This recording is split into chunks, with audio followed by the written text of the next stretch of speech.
But let's start with the Dodgers because it was Shohei bobblehead night, AJ. There's people lined up for hours, and I'm not out there, but I saw this on multiple spots, including FT Twitter, which is the best on the planet.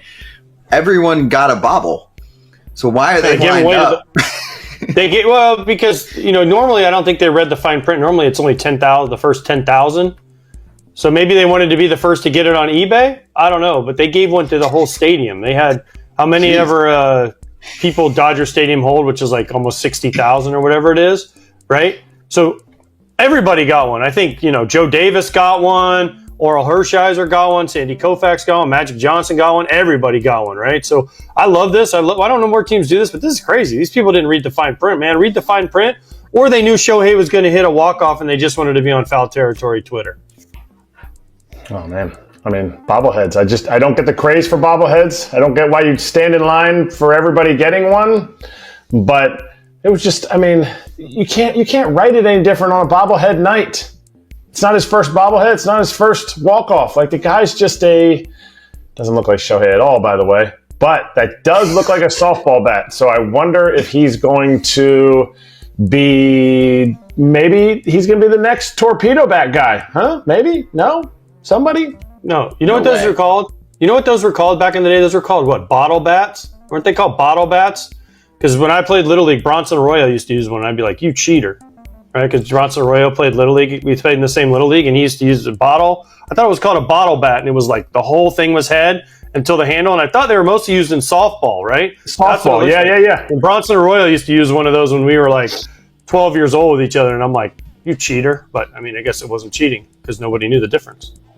Do you know what changed yesterday's game more than anything? Max Muncy ditching his torpedo bat. He had it for his several ABs, and then he's like, screw it, I don't like it. And he hits a gapper double, 2 strikes, 2 outs, and ties up the game. Of course, it was a dream night for Dodger fans. 52,000 plus, they all get the bobble.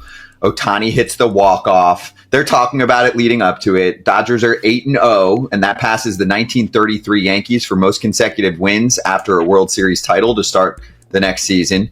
There's that changeup heading across the plate from Raisel Iglesias. For example, if you look at that pitch and where it landed, right? It's a changeup. It's a little bit up. It's, it's not over the middle of the plate, but it's coming across the plate. Just correct me if I'm wrong here, right? I'm trying to learn. That's a bad pitch, right, AJ? That's a bad pitch? Yeah. No. That ball's off the plate. Not a bad pitch? I know it's off the plate, but it's coming across the plate. And changeup's supposed to be a little lower? No, that's a good pitch? Dude, that ball's knee-high off the plate away. I don't know what else you want Raisel Iglesias to do. Kratz, tell me that's not a bad pitch at all. It's a pretty good pitch. It's just a guy who is stronger than most human beings and can go out there and hit a ball to left center that carries out at nighttime at Dodger Stadium. And you know what else? Sometimes when stuff ain't going right, the ball goes over the fence when it's not supposed to. You have a 5-0 lead and you don't win the game, with everything lined up. So sometimes it's just not your season, maybe? If we're splitting hairs, maybe he wanted it lower. I get that. But you can't just, I guess you can pitch around them, but there's no cheap home runs at Chavez Ravine at night.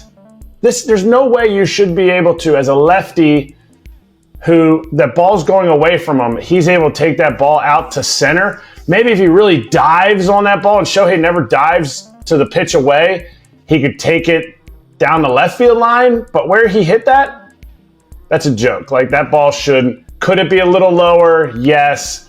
We're splitting hairs. It was an unbelievable swing. Yeah, I'm not slighting Shohei. Just asking for a little analysis on what they should have done and how they could have pitched him differently, because he still looks like last year's Shohei. That's the way. Four fingers. No, he's hitting 300. Listen, that was a good pitch.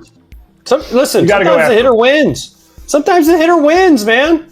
These guys are good. We used to always say that. You'd strike out and you'd be like, man, I don't know. But then you'd realize these guys are getting paid a lot of money to strike you out too. So they make good pitches sometimes. And sometimes pitchers would come off the mound, and Kratz, I think, would attest this too. They'd make their pitch, and a guy would get a hit, break his bat, throw it over the outfielder or whatever, and the pitcher would be like, that wasn't a bad pitch. You're like, no, but that guy's pretty good too. He can hit, and he gets paid to hit the ball. So sometimes these guys are just good. Yep. It's been a magical start to the season for the Dodgers. They're going to go through some adversity at some point, I think. But they've trailed in 6 of the 8 games. They've got a lot of late offense. They are 8-0.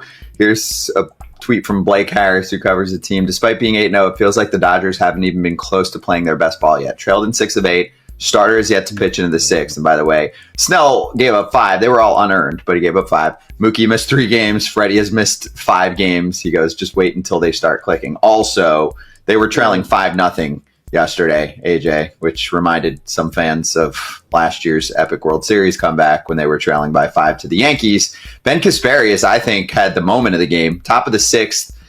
Bases loaded, no outs, gets them out of the jam. He was hyped. That is a really fun way to go to a ballpark. You get a freebie, you get the best player on the planet with the walk-off, and you get the 5-0 comeback. Yes. What a game. Listen, what a game. I mean, what an incredible... When it was 5-3, they had the bases loaded, the Braves did, no outs. You're like, oh, this game, they're going to win, and the Dodgers are going to lose, and then... Kasparius gets out of it, and then Shohei comes up, and Muncy hits the big double in the 8th. How important was this game to the Braves? Iglesias was in the 8th to face Muncy. He was in there to shut it down for Brian Sticker so they could get that 1 on their win column, right? A win. Instead, he gave up the double to Muncy, then he gave up the home run to Shohei. But as soon as the Dodgers tied that game, it was like, okay, the Dodgers are going to win this game. And then obviously Shohei hits the walk-off. Yep. Exactly. One of our Hammer Territory hosts was like, oh, if you think the first 6 losses were bad, and this was when they were still winning, they were up 5-3, and he goes, if you think the first 6 losses were bad, can I interest you in a 5-0 comeback loss, blah, blah, blah. Well, hey, what was your mindset going up there with the game on the line, tied 5-5, and that last at bat? まあシンプルに甘い球打ってなんていうかボールだったら出塁できればいいかな。Really simple approach, looking for a really good pitch to hit. If I don't get a pitch to hit, then I was willing to walk. What do you think it has been about this team that sort of allowed them to, even on nights where they're not playing their best, that you guys are 8-0 and able to come back into all these games? 本当にチームの雰囲気を逆転できるっていうその雰囲気っていうのは何か。本当に今日に関しては中継ぎ、今日に関してというか全部そうですけど、そういうゲームに関しては中継ぎが本当に踏ん張って打線に対して奮起というかチャンスを与えてくれているのかなと思うので、そういう結果が後半の逆転につながっているなと思います。We've been able to come back from behind, especially in these games because of the bullpen and how much they really do a great job of giving us the opportunity to win. Do you ever shake your head at your ability to come through in some of the biggest moments and sort of leave nights like tonight? 自分に対してびっくりしてますか？そうです。本当にいいところでというか、今日はもうタイになった時点でうちの流れなのかなっていう雰囲気の中でいったので、どちらかというとマンシーの打席の方が難しかったのかなというか、ヒットが本当にチームを救ってくれたのかなと。I think the credit really goes to Max Muncy to be able to pull through and tie the game. So for me, coming into the game tied during that at bat, just really felt like we had a really good shot to win. There was some. And just lining up early this morning for your bobblehead night and then be able to deliver that walk-off home run. How much do you appreciate that? And how special was that just coming through with that walk-off on your bobblehead night? そうですね。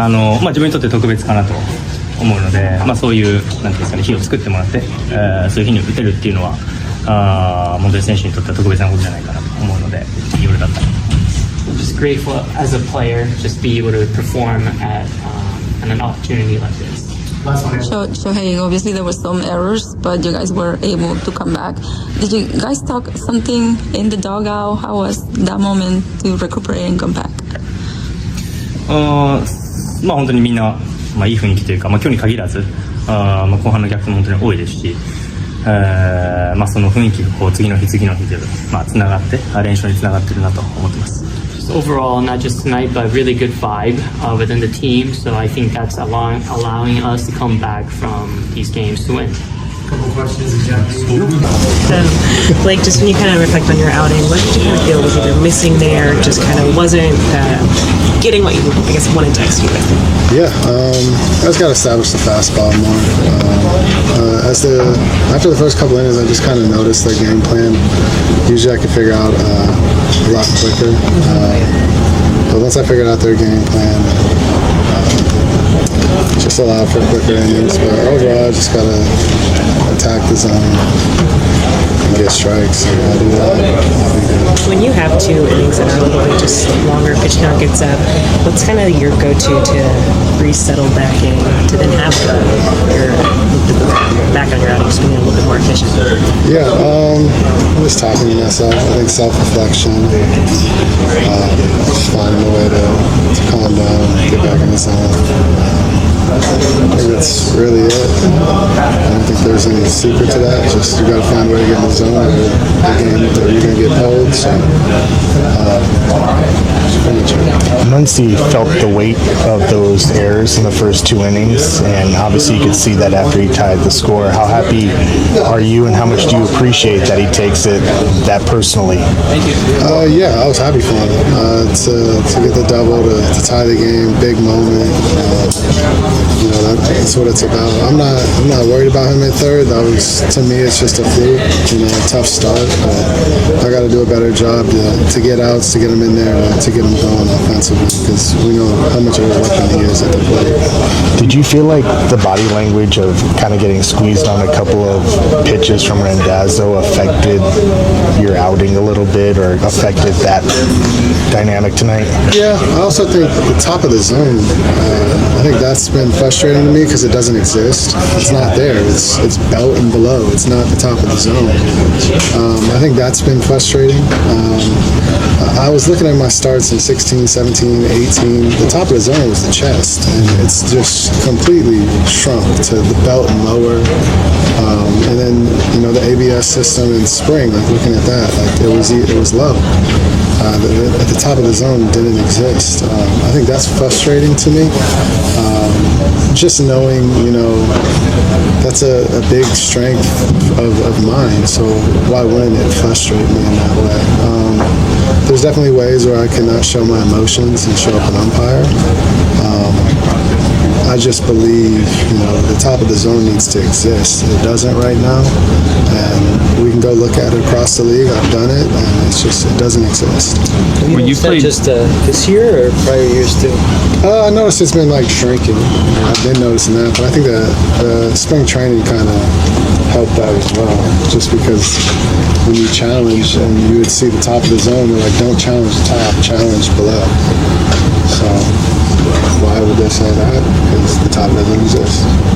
You've played on some good teams during your career, but just the talent in this room, when you guys are down 5-0, is it just kind of different, the belief level of okay, knowing that even in that spot you guys aren't out of a game? Yeah, I mean the belief is big here. We really believe we should win every game. It's fun to be around, and it's fun when everyone knows that we're going to do it. We're going to find a way, and everyone on the team can do it. You've said multiple times that this was a game that you guys had no business winning, but just how it went early on. What kind of confidence is this build in getting out to 8-0? Yeah, I mean, for the bullpen to have to pick up 5 innings, that's huge too. Because for me to go 4 and the bullpen to pick up 5, that puts a lot of pressure on them. So for them to be able to hold it down, put up zeros, and then the offense to just do what they always have done, just find a way to score runs, stay in the game, come back, take the lead. It's big, but we all believe in it. And today wasn't my day, but it was other people's days. And we got each other's backs, and it's a good feeling to have. I don't think you're surprised, but Shohei Ohtani is your teammate now. What do you think? I think what everyone thinks. I think we're all aligned there. Yeah, when he was coming up and it's his bobblehead night, everyone knew. We knew. That's just what he does. You know that. Yeah, you did too. I know you did. Yeah, we all did. We already started typing. Yeah. 衝撃の大谷翔平、劇的なサヨナラ弾で球場が揺れた。あまりにも神々しい一撃に全米震撼。その瞬間、スタジアムにたかったファンたちが一斉に立ち上がり、歓喜の声で球場全体が揺れ動いた。ロサンゼルス、ドジャースのスーパースター、大谷翔平がまたしても奇跡を起こした。今季2度目となる劇的なサヨナラホームランである。試合はまさにドラマそのものだった。9回裏、スコアは4対5とドジャースが1点を追う展開。2アウトランナー2塁という絶対絶命の状況において、大谷翔平が打席に向かった。対する投手はリーグを代表するクローザー。その鋭い変化球と強し速球の前に、球場全体が張り詰めた緊張感に包まれる。もはや息をすることすら忘れるほど、観客、解説者、チームメイトすべての目が、この世界最高の打者に注がれていた。1球目、外角へのスライダーを見送りボール。2球目、内角高めの速球を豪快に振り抜きファウル。スタジアムは徐々に沸点に達し、大谷の集中力が極限まで研ぎ澄まされていることを誰もが肌で感じた。そして迎えた運命の3球目だった。時速158キロのストレートがやや真ん中寄りに入ったその刹那、大谷がバットを鋭く振り抜く。まるで雷鳴のような快音とともに打球は高く舞い上がり、夜空に輝く星のようにゆっくりとスタンドへ吸い込まれていった。スタジアムは爆発した。実況アナウンサーの叫び声は限界を超え、まるで神が降臨したかのように球場が熱狂に包まれる。ドジャースベンチの選手たちはベンチを飛び出し、大谷を取り囲んだ。あまりの興奮と歓喜に満ち溢れたチームメイトたちの表情は、もはや言葉では表現しきれないほどであった。監督デーブ・ロバーツも、翔平は野球史上最も偉大な選手だ、と興奮を隠せない。それもそのはずだ。今季2度目のサヨナラホームラン。